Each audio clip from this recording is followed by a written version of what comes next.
La historia que nos cuentan, bueno, a veces no está completa. A menudo tiene capítulos olvidados, historias que con el tiempo se pierden, o peor, se reescriben. Hoy justo vamos a abrir uno de esos capítulos para descubrir la mitad oculta de una de las historias más influyentes del mundo. Para que quede claro de qué hablamos, empecemos con un caso que es, vaya, súper conocido: María Magdalena. En los primerísimos textos cristianos se le describe como una líder, pero una líder fundamental, una apóstol, la primera testigo de la resurrección. Pero ¿qué pasa siglos después? Su imagen se transforma por completo hasta convertirla en una prostituta arrepentida. El contraste es, la verdad, impactante.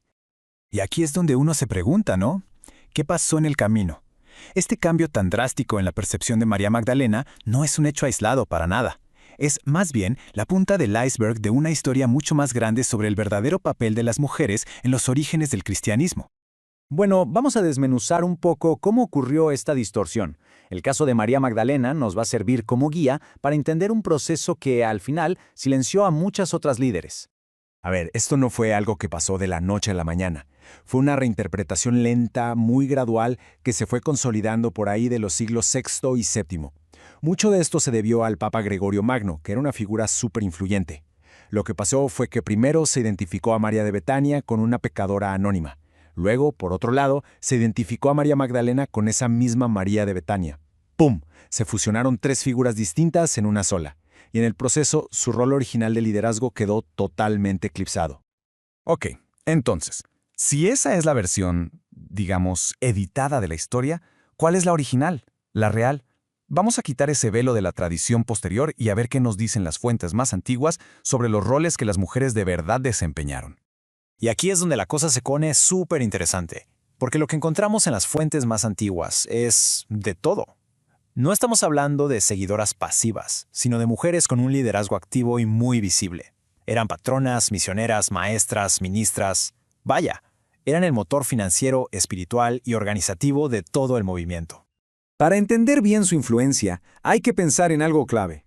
¿Dónde se reunían los primeros cristianos?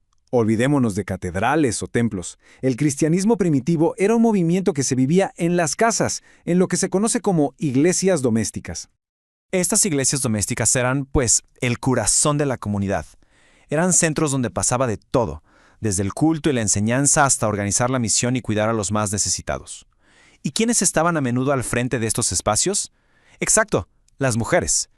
Solemos pensar en figuras celibes, ¿no? Pero la investigación moderna está sacando a la luz el papel crucial de las mujeres casadas, y sobre todo adineradas. Mujeres como Lidia, que se menciona en los Hechos de los Apóstoles, eran patronas que ponían sus casas, su estatus y su dinero, convirtiéndose en líderes súper efectivas de sus comunidades. Pero ojo, que no se piense que su liderazgo se quedaba entre cuatro paredes. Para nada. Vemos a mujeres como Prisca trabajando codo a codo con su esposo Aquila, como misioneros y colaboradores clave del apóstol Pablo, o Junia, a quien el propio Pablo describe como sobresaliente entre los apóstoles.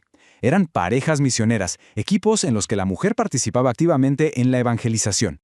Y no solo eso, también ocuparon cargos, digamos, oficiales, reconocidos por la comunidad. Pablo menciona a una mujer, Febe, como diácono de la iglesia en Cencrea. Y usa la misma palabra, diácono, que usa para los hombres. También se habla de mujeres profetas en Corinto y de las hijas profetisas de Felipe. O sea, no eran roles informales, eran funciones ministeriales bien establecidas. Claro, llegados a este punto, la pregunta es inevitable, ¿no? Si las mujeres eran tan importantes, ¿qué pasó? ¿Por qué se borró su liderazgo de la historia que nos llega hoy? Pues la respuesta está en una historia de cambio social y sobre todo institucional. Pues miren, esta línea de tiempo lo explica bastante bien. Lo que en el siglo I era un movimiento con roles de liderazgo muy abiertos, poco a poco se fue transformando.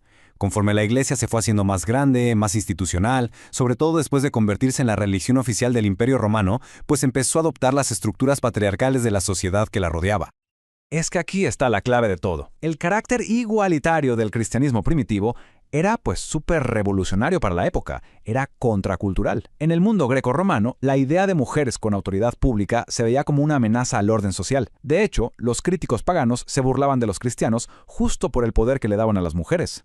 Y para contrarrestar esas críticas, para verse más, digamos, respetables, algunos líderes de la iglesia empezaron a promover los llamados códigos domésticos. Básicamente, eran reglas que insistían en la subordinación de las mujeres en la casa, alineando el comportamiento cristiano con lo que esperaba la sociedad romana. Y en ese proceso, claro, se fueron imitando los roles públicos que antes tenían. Y bueno, llegamos a la parte final, y a la pregunta del millón. ¿Por qué es importante recuperar esta historia hoy? ¿Es nada más un dato curioso para académicos o de verdad tiene un significado más profundo? Y que no se piense que esto es una teoría de nicho o algo así. Miren ese número, 20. Y eso es solo una pequeña muestra de las obras académicas dedicadas a reconstruir estas historias en una sola revisión. Es un testimonio del enorme esfuerzo que se está haciendo a nivel mundial para sacar esta verdad a la luz. Porque, a ver, esto va más allá de solo corregir un dato histórico. El trabajo de académicas pioneras, como la teóloga Elizabeth Schussler Fiorenza, no busca nada más añadir nombres de mujeres a la lista. Lo que busca es reconstruir la forma en que entendemos los orígenes mismos del cristianismo, demostrando que la igualdad no es una idea moderna, sino que estaba ahí, en sus raíces.